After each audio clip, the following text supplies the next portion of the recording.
When they're in that interview process, what do you recommend that they do to differentiate themselves?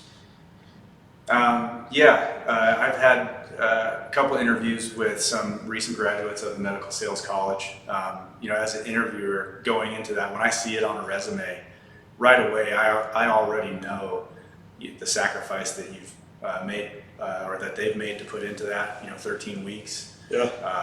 It comes with a pretty hefty price tag. So when they sit down in front of me and they restate that, I would much rather hear, instead of I've spent, this much time, this much money on this, and that, I feel like when they say that to me, it's almost a ticket to admission.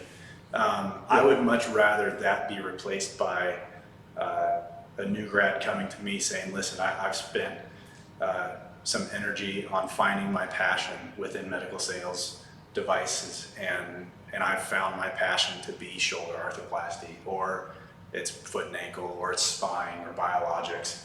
If they came to me with what they found their passion, and they went to medical sales college to find what their passion would be, that would elevate them in the interview process a lot better than just restating the fact that they've spent time and money. I think that would be a huge change in just the way that an interviewer all across the U.S., not just with me, would view that candidate right out of the gate is, okay, they found their passion. Secondly, to differentiate yourself, what have you been doing since you graduated?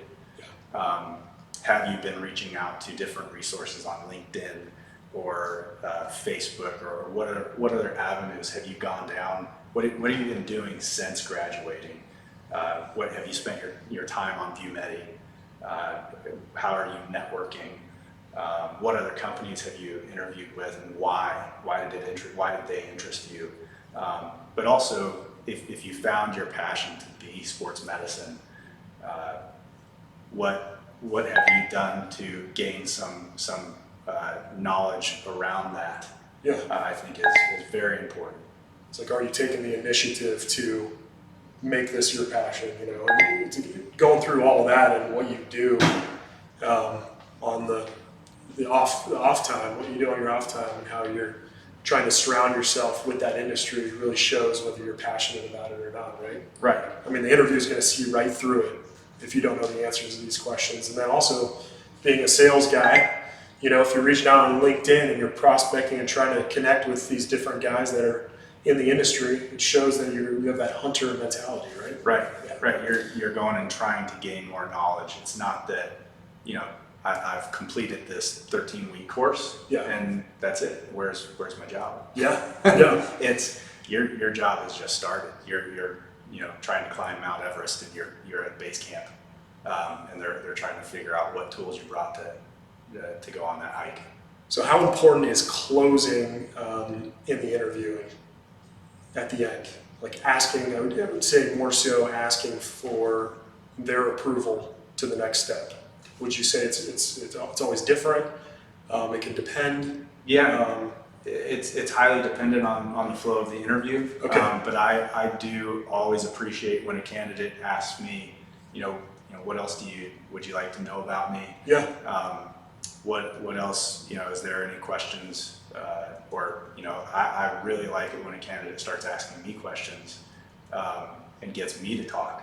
It's not just about them. They're trying to find out, my experience. Obviously, I'm sitting here interviewing you because I've probably spent 10 plus years in the industry. Yeah. I didn't just graduate in the class before you. Now I'm the interviewer. Yeah. So, use that as an opportunity as well to pull some knowledge from the person interviewing you.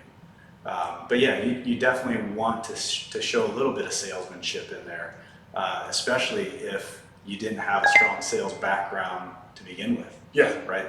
These people go, okay. Interviewers go, this obviously you've spent your time and energy and found your passion, but now you still lack that sales aspect. Yeah. And real quick, in a couple really well-structured questions, sales questions, and get some help from somebody to see what that looks like, can show the interviewer, okay, there is a sales aspect here.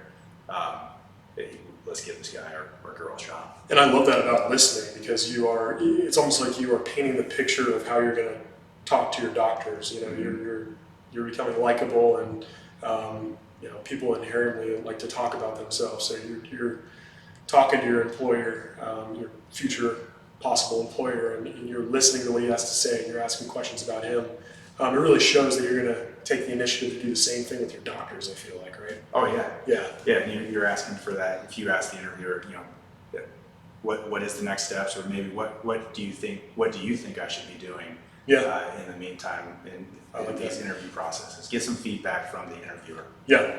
And then lastly, real quick, we're going to wrap this up. How important is follow-up after the interview process? Say, like a follow-up email or... Yeah, I love that night when I'm sitting at my desk winding down for the night, and all of a sudden an email pops up from the interview that I had earlier that day from a candidate recapping what we spoke about. Not just a 3-sentence, hey, thanks for your time. That's a good point. But a very specific, well thought out, sincere email. Again, it doesn't have to be a page long. Yeah. But definitely not just a, hey, thank you for your time, I appreciate it, please let me know the next steps. Again, I'm just as guilty sending those emails, but that climate has changed. That it's no longer that you can get away with that. I got away with that 17 years ago. Yeah. But you follow up with a brief, specific email of exactly what you spoke to that interviewer about, and I love getting those. It shows me, okay, you didn't wait the 3 days. It's you're on attack, but it's also not at a very pushy pace either. Yeah, I love it, man. Thank you so much, Yeah. brother. Thanks, and good luck to you guys. Good luck, guys.